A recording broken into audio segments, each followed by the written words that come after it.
एक वचन को जो तेरे लोगों ने इस वक्त सुना है, ग्रहण किया है, विश्वास किया है, सच में वो भविष्यवाणी का वचन जो सूखी हुई हड्डियों को कहा गया था, वो एक एक वचन जिसमें सूखी हुई हड्डी ने सुना और वो जीवन में बदल गया। वैसे पिता, अगर ये मैसेज को पिता परमेश्वर तेरे लोग सुने हैं और इस प्रार्थना को सुन रहा है, मैं तेरे दास होने के नाते ये भविष्यवाणी करता हूं, अभी उनके जीवन में जो रूखापन है, जो परेशानी है, जो दुख है, जो पीड़ाएं हैं, पिता परमेश्वर उन्हें तू आशीष में बदल दे यीशु मसीह के नाम में। ए पिता, उनके बीमारियां चंगे हो जाए यीशु मसीह के नाम में, उनकी उनकी जिनको नौकरी नहीं, उनको नौकरी मिलने पाए यीशु मसीह के नाम में। और पिता, जिन्हें बीमारियां वो चंगे होने पाए, जिनके बच्चे नहीं है उन्हें बच्चे का वरदान दे यीशु मसीह के नाम में।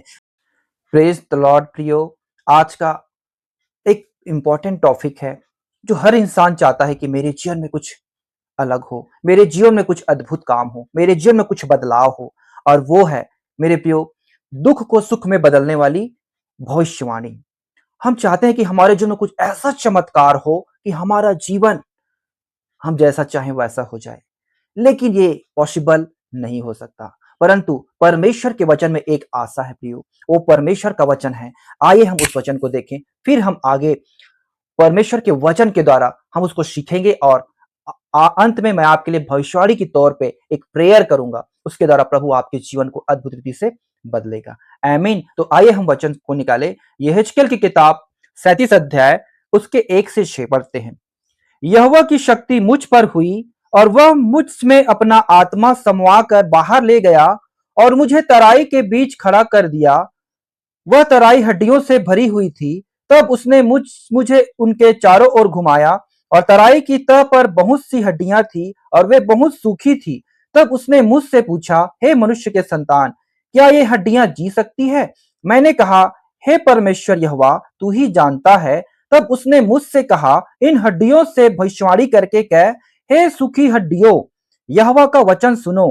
परमेश्वर यहोवा तुम हड्डियों से यो कहता है, देखो मैं आप तुम में सांस समवाऊंगा और तुम जी उठोगी। मैं तुम्हारी नशें उपजा कर मांस चढ़ाऊंगा और तुमको चमड़े से ढांपूंगा और तुम में सांस समवाऊंगा और तुम जी जाओगी और तुम जान लोगी कि मैं यहोवा हूं। मेरे प्रियो, इस संसार में सर्वशक्तिमान परमेश्वर के अलावा ऐसा कोई ईश्वर नहीं है जो सच में अद्भुत काम को कर सके, जो असंभव को संभव कर सके। यहोवा परमेश्वर, आप इतिहास को देख लीजिए, यहोवा परमेश्वर ने जो काम किया है उसकी कोई तुलना नहीं की जा सकती। और परमेश्वर सच में अपनी प्रजा को ऐसे ही आशीषों से ब्लेस करता है। यहां पर परमेश्वर अपनी प्रजा के विषय में भविष्यवाणी करने के लिए अपने दास को कह रहा है, यहेजकेल को, कि तू इस तराई को देख जो हड्डियों से भरी है, और उससे मैं तुमसे कहता हूं भविष्यवाणी करके कह। मेरे प्रियो, हम परमेश्वर की प्रजा हैं, हम परमेश्वर के लोग हैं। आज हम नाना प्रकार के दुख से गुजर रहे हैं, बहुत प्रकार की बीमारियों में पड़े हुए हैं, हम सूख चुके हैं, हमें निराशा में पाए जाते हैं, बहुत प्रकार की तकलीफ है, तंगी है। हम हर एक अपने अंदर की उस फीलिंग को जानते हैं, लेकिन हम किसी मनुष्य पर भरोसा नहीं रख सकते। हम उससे बताएंगे, वो अपने एक स्वार्थ के लिए हमको इस्तेमाल करेगा, और वो कितना तक हेल्प कर सकता है जितनी उसकी सीमा है। लेकिन हमारे दुख का कोई इलाज वो नहीं कर सकता। केवल एक ही कर सकता है, वो है परमेश्वर जिसने हमें सृष्टि किया है। आमीन। तो मेरे प्रियो, यहाँ पे परमेश्वर का वचन कहता है, अगर हम अपने जीवन से परेशान हैं, अपने जीवन में दुख का सामना कर रहे हैं, परमेश्वर हमसे कहता है, मेरे प्रियो, ये उस समय का भविष्यवाणी है जब परमेश्वर के लोग उसकी आज्ञा को तिरस्कार करके अपनी मनमर्जी से चल के क्या हो गए थे? नाश हो गए थे। कई बार हम देखते हैं हमारे जीवन में जाने अनजाने में बहुत सारी गलतियां होती है, हम उसको समझ नहीं पाते, लेकिन परमेश्वर इसको बारीक रीति से देखता है और अपने लोगों को सही समय पे भेजता है, ताकि अपने लोगों को क्या करे? छुड़ाए, उन्हें शांति दे, उन्हें अपने पीछे चलाए, उन्हें खुशी दे। आमीन।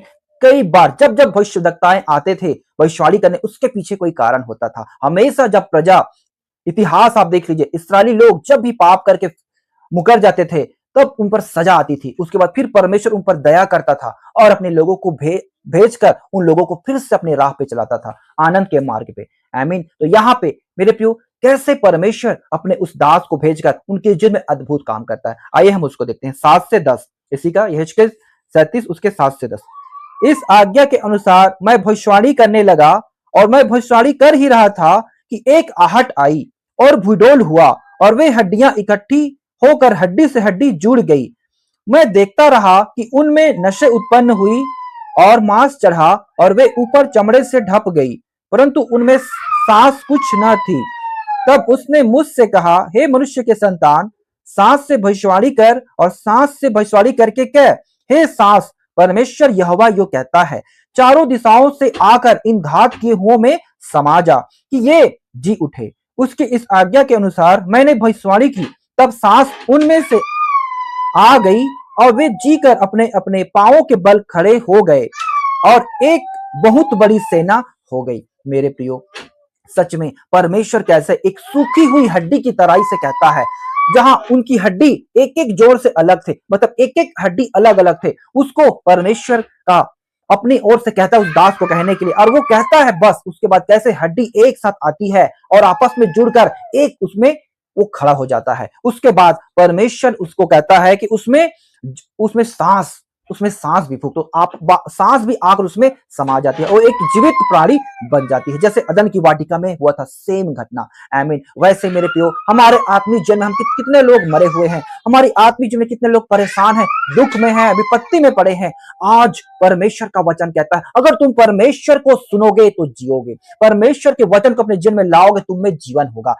वचन में जीवन है। उन एक एक शब्दों में परमेश्वर ने सृष्टि का निर्माण किया। परमेश्वर ने कहा आकाश बन जाए तो आकाश बन गया, पृथ्वी बन जाए पृथ्वी बन गया, अलग हो जाए तो वो अलग हो गया। एक एक जीव जंतु सब कुछ को परमेश्वर ने अपने वचन से बनाया। आमीन। तो हम उसी वचन जो हमारे जीवन में कार्य करती है, मेरे प्रियो, हम आज उस वचन के द्वारा हम उसको रिसीव करेंगे, उस वचन को, और उसको ग्रहण करेंगे। परमेश्वर हमारे जीवन में अद्भुत कामों को करेगा। आमीन। एक वचन है प्रियो, फिर मैं आपके सामने उस भविष्यवाणी को आपके लिए मैं करूंगा, फिर हम प्रेयर करेंगे। आमीन। भजन संहिता 119 उसका 47, क्योंकि मैं तेरी आज्ञाओं के कारण सुखी हूं और मैं उनसे प्रीति रखता हूं। आमीन। यहां पे परमेश्वर का वचन कहता है, मैं तेरी आज्ञाओं के कारण सुखी हूं और उनसे प्रीति रखता हूं। जो लोग परमेश्वर की आज्ञा को मानते हैं, उस पर पवित्रताई से चलते हैं, वो एक सुखी जीवन जीते हैं मेरे प्रियो, और उन्हें किसी भली वस्तु की घटी नहीं हो सकती, क्योंकि परमेश्वर के वचन में लिखा है, जवान सिंहों को तो घटी हो सकती है, वो भूखे रह सकते हैं, लेकिन परमेश्वर के डरवैयों को किसी भली वस्तु की घटी नहीं होगी। और इसी का 14 से 16 तक, मैं तेरी चितौनियों के मार्ग से मानो सब प्रकार के धन से हर्षित हुआ हूं। मैं तेरे उपदेशों पर ध्यान करूंगा और तेरे मार्गों की ओर दृष्टि रखूंगा। मैं तेरी विधियों से सुख पाऊंगा और तेरे वचन को ना भूलूंगा। परमेश्वर ने अपने वचन को इसीलिए दिया है कि जो लोग उसके वचन पर चलते हैं, सच में मेरे प्रियो, वो उनके हर एक प्रकार के अनमोल धन से हर्षित होते हैं, वो आनंद से जीते हैं और परमेश्वर की बड़ाई करते हुए चलते हैं। परमेश्वर ऐसे ही सारे मनुष्यों के लिए रखा गया है, लेकिन जो उसको जानेगा वही उस बहुमूल्य मोती को पाएगा और उसको समझ पाएगा। आमीन। ये हर एक के लिए खोलकर नहीं दिया है, ये हमारी मर्जी है।